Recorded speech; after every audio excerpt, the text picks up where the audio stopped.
Panel, ladies and gentlemen, the irony of pathologization is that the closer you look, the less you see. In status quo, we see a rising trend of over-categorizing and over-classifying anything and everything as a mental health disorder, adding it to the definition and book of DSM, and as a consequence, people believing in these particular ideologies and seeking out particular ways in order to deal with it.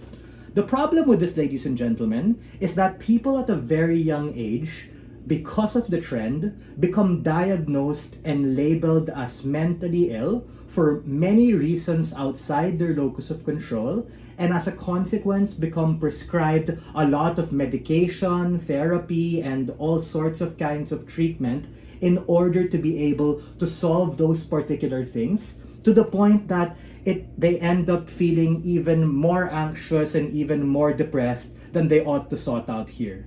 The parallel and pump is like with WebMD, wherein like if you Google certain things that you feel, oh fuck, it's gonna say that I have cancer, then you start going down this deep rabbit hole and it becomes this vicious cycle of freaking out about something that you might have.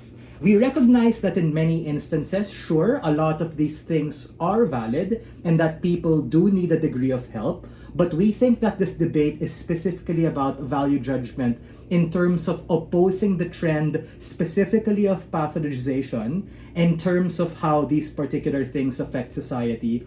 This debate is not about whether mental health is legit or not. This debate is not about whether or not these things are good or bad. The specific nuance we oppose is to this over-categorization and over-classification of which the trend pumps people with meds and tells them that they are not normal.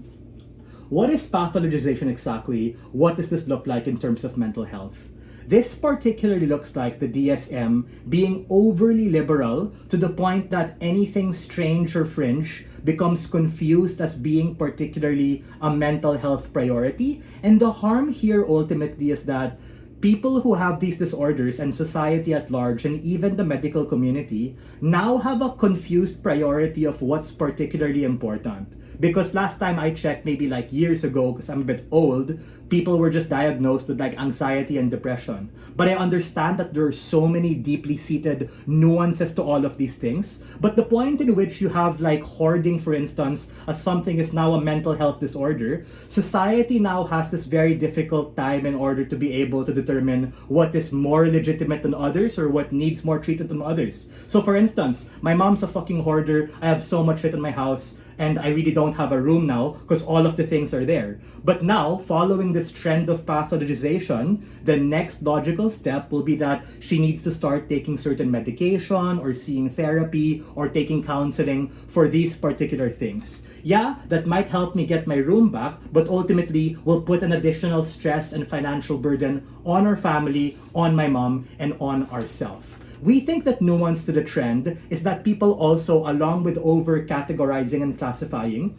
also have this particular over-prescription of particular medication and needs to be able to deal with those particular things. And the nuance here to like Western liberal democracies is the idea of big pharma, ladies and gentlemen, who are ultimately able to take advantage of these particular trends and ultimately, with the levers of capitalism, given that they are very driven by profit, abuse particular people and take advantage of them, given that right now we have such an over demand and these people are able to control the supply. More of that in my argumentation later, but sure, go ahead and take a POI from Gabe.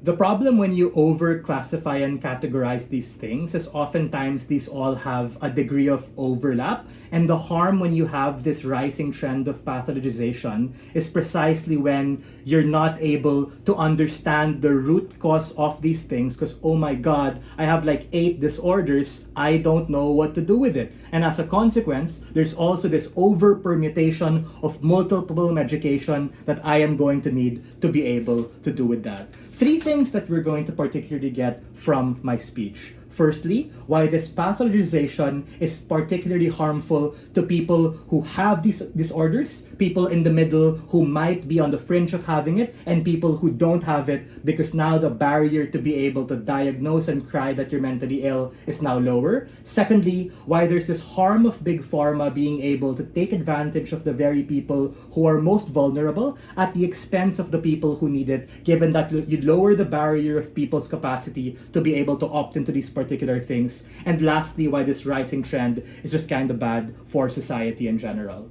The first thing we have to understand is taking opposition at their best in terms of, yes, these things to some extent are legitimate, but the point in which you diagnose anything that's inconvenient or kind of fringe or kind of weird or something that you're going through as a mental health disorder puts it on a certain spectrum or puts it on a certain pedestal, which previously before was not there. So the point in which you treat all of these things as valid and as equal is the point in which it becomes very difficult to ascertain what we should prioritize. And what big pharma and the medical community tends to do is say, these are all so important, these all need medication, these all need particular therapy. But Op's gonna be like, yeah, Joseph, of course we're gonna diagnose, of course not everyone will get medication, only those who need it. But guys, let's be real with how med works, right? It becomes this slippery slope of a low barrier to enter in terms of, all right, you're gonna start off with counseling and therapy, but here, take these particular things also, it's gonna do more good than harm.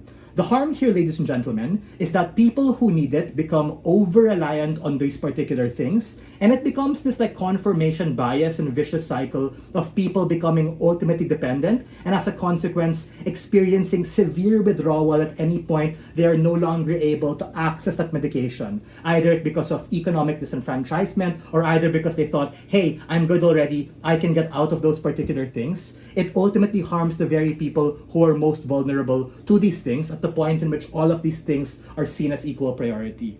We think that the people who ultimately suffer are those who need it the most, who at the consequence aren't able to receive all of these things because you have this over demand and very limited supply that lead to overpricing. For all these reasons, very proud to open the debate.